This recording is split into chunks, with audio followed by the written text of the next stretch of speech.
Salamat syempre sa lahat ng mga nandito ngayon and sa mga nanonood sa amin online. And of course, ngayon maraming salamat Kuya Mike.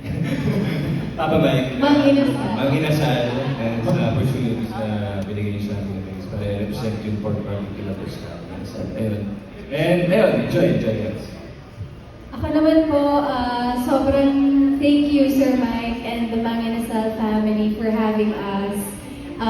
Until now, kahit na-launch na kami, siguro hanggang sa gitna ng kontrata natin, hindi pa rin ako makapaniwala. Sobrang over the moon po ako sa feeling na isa po akong endorser ng Mang Inasal.